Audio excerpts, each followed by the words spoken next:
What I want to talk about today is how much time is enough on exposures.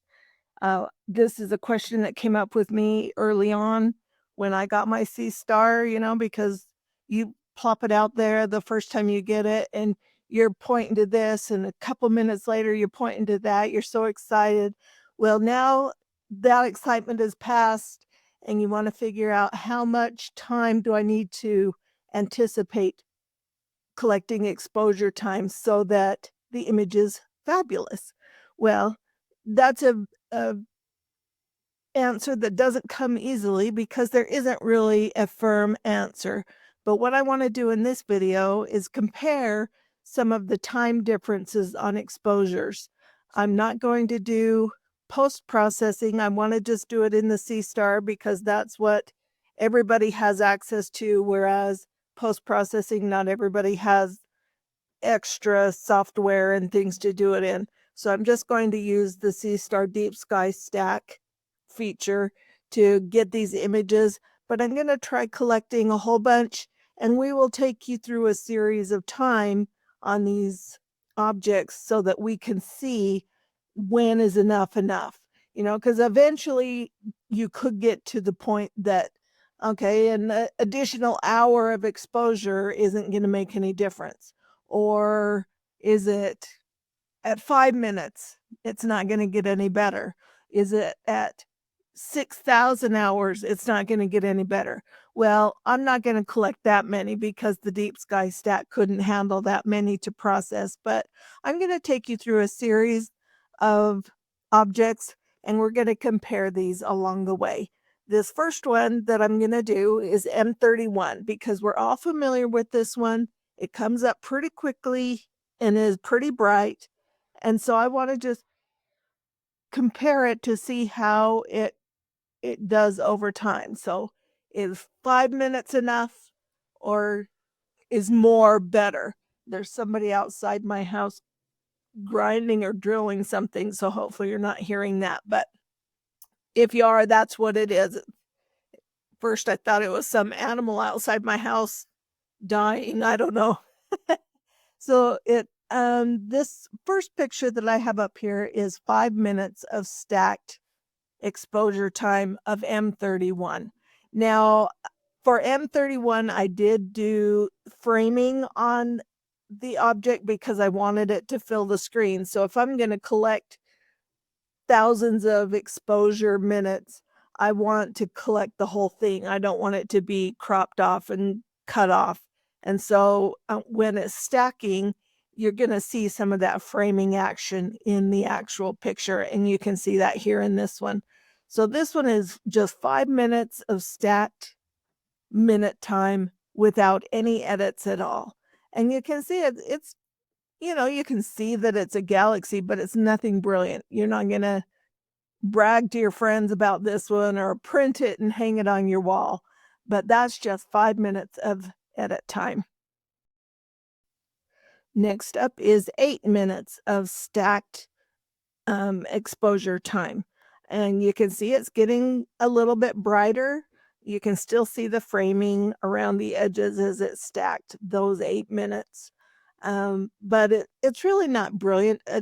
Again, we're seeing a lot more detail than we did in the 5 minute exposure, but it's still not fabulous and brilliant. So if you were getting bored and flipped to another object, this object wouldn't have enough exposure time. But, one thing about doing these kind of videos is all of this is kind of relative because what I think is fabulous and what you think is fabulous may be totally different. I do realize there's a lot of astrophotographer people that are watching these videos, and sometimes I'll get comments about what I should do in post-processing. Just keep in mind that all of these are straight off the Seestar without editing because I wanted to compare the differences in the exposure time and, so that we can kind of narrow down how much is a reasonable amount of time to collect exposures. And 8 minutes is better than 5, but it's still not fabulous. You can tell there's a galaxy there. It's starting to see some of the spiral gases around it, but it's not a fabulous image.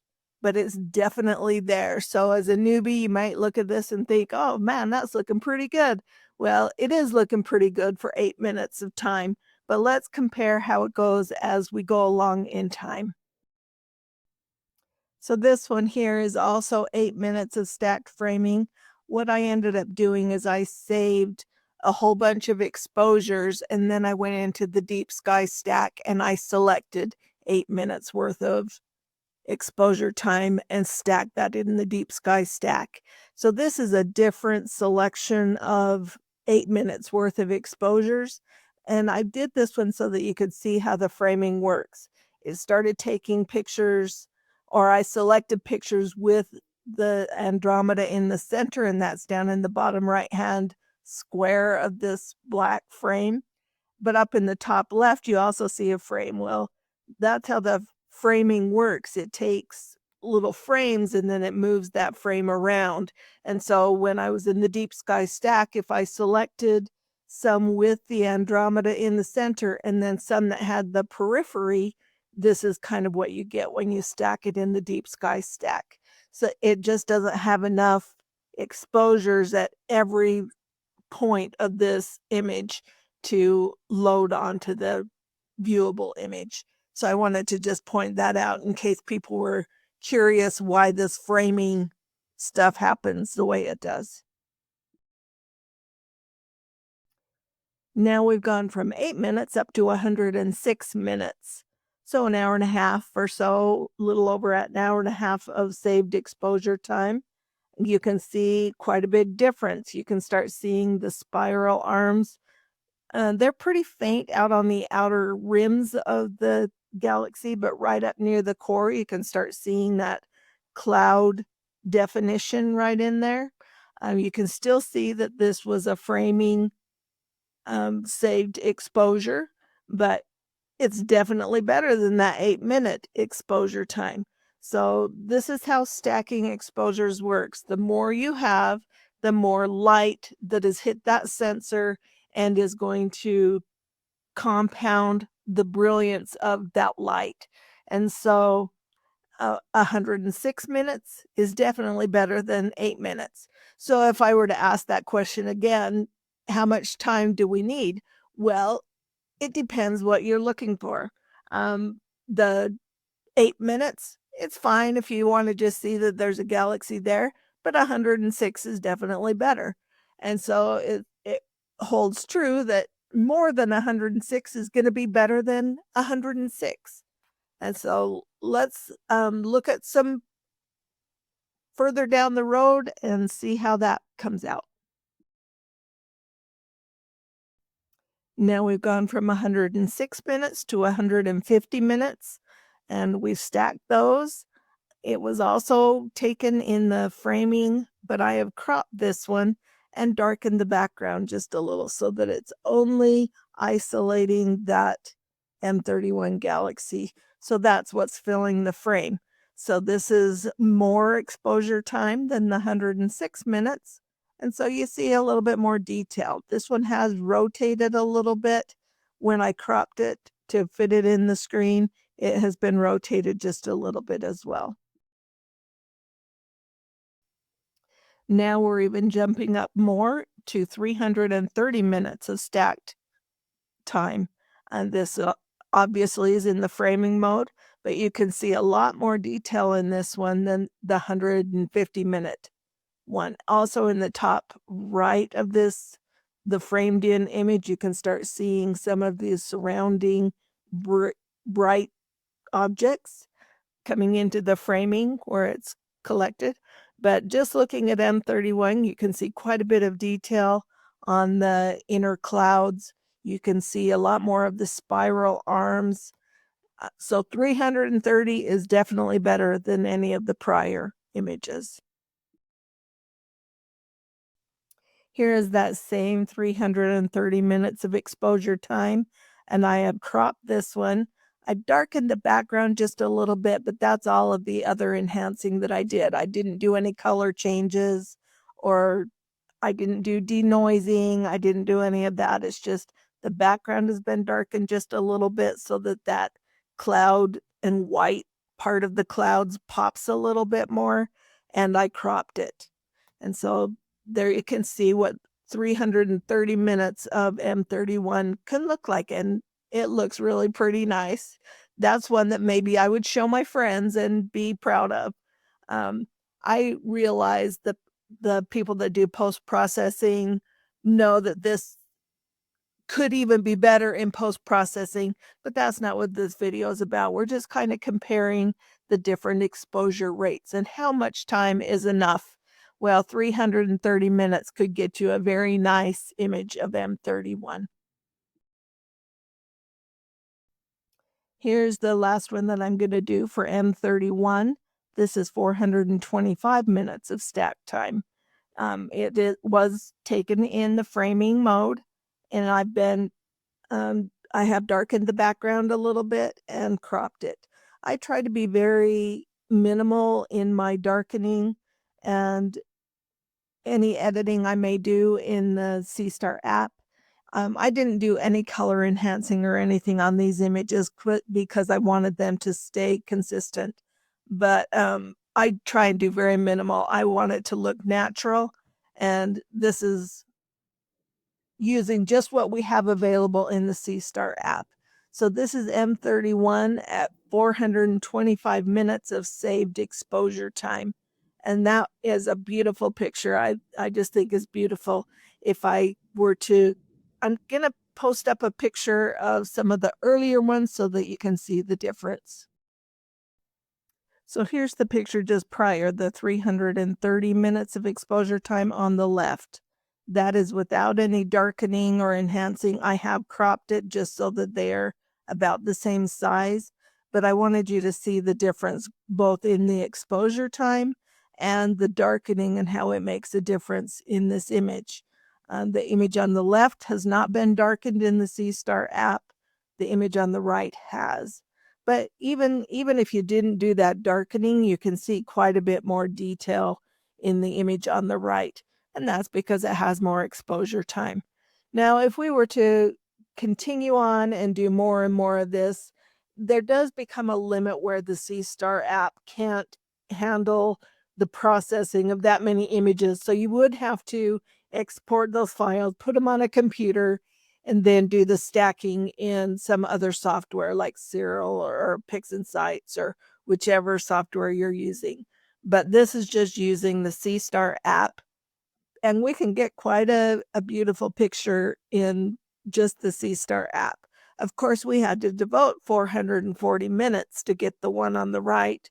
But, over time, we can gather those. These were all taken, of course, we didn't just take 440 minutes worth of exposures in one night. These are collected over many nights.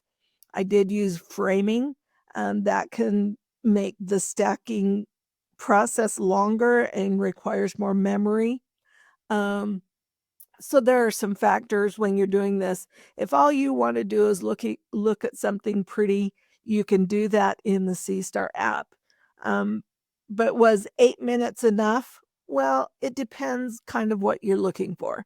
If all you want to do is say, yes, I seen Andromeda in a telescope, 8 minutes was fine. Do you want a pretty picture that is kind of more of a wow factor? Well, 440 minutes is a really nice picture. I could gather more than that if I wanted to, and it would probably even be more brilliant and more detail coming out in all those clouds. I'm going to zoom in on the 441 so you can see some of the detail on the clouds. This is the bottom half of that M31 image of the I guess there was 425 minutes on that one, not 440 that I've been saying. But you can see a lot more of the detail around the galaxy than you could early on. Early on, you couldn't even see that there was cloud formation this low in the picture. But now that we've added more exposures, we can see a lot more of that detail. This is more zoomed in on the top half of that image, where you can see that band that goes really close to the core of the galaxy. You can also see a lot more detail in the spiral arms above the galaxy in the top left part of the screen. And, that just shows how the difference of time makes. Um, is it always the same? No.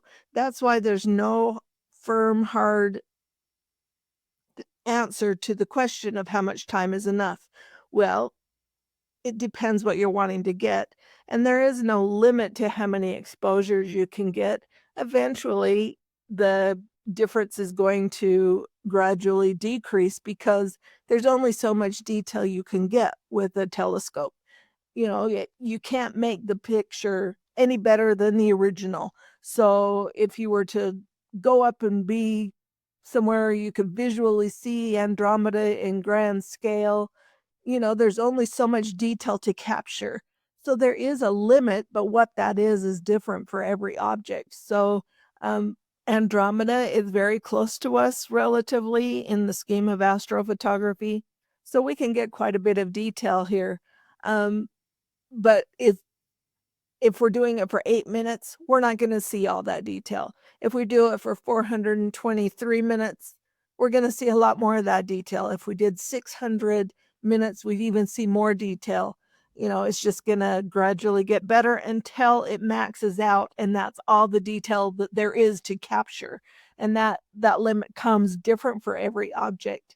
Um, so I guess what the answer is really it depends how much time you need. It depends what you're gonna use the image for. It depends how much time you wanna spend on it.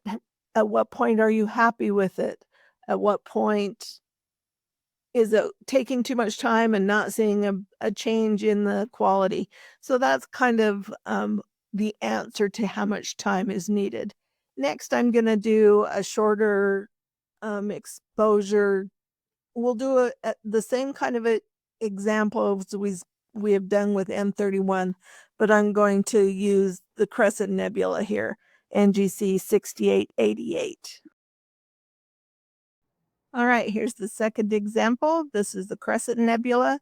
This is 6 minutes of exposure time, and I darkened the background is all on this one. So this is 6 minutes. And so it looks pretty good when you're new at this and you pull it up and you think, oh, there it is. I see it. It looks really great. Oh, it's great. Well, now we'll compare longer exposures. We'll do a bigger jump this time so that it doesn't become too tedious, but this is 227 minutes, and all I've done is darken the background, and I did zoom in a little bit so that we could see some of that detail a little bit more clearly. We'll do one more after this as our experiment. So this is as far as I'm gonna go on this one for this video, but it's 303 minutes. I darkened the background just a little bit, and I've enlarged it just so that we can see the detail. But you can see the big difference between the 8 minutes of exposure time and the 303 minutes. And that's, just how it is with this hobby. There is no hard and fast answer to how much time is enough. It varies depending on the object, how bright it is, how brilliant, the detail that you want to bring out. And so there is really no answer, but you can get nice images early on and they just get better and better from there on out. So I hope you've enjoyed this look into exposure times and how much time is enough for exposures and learned a few things along the way. And as always, we're wishing everyone clear skies. Thanks for watching.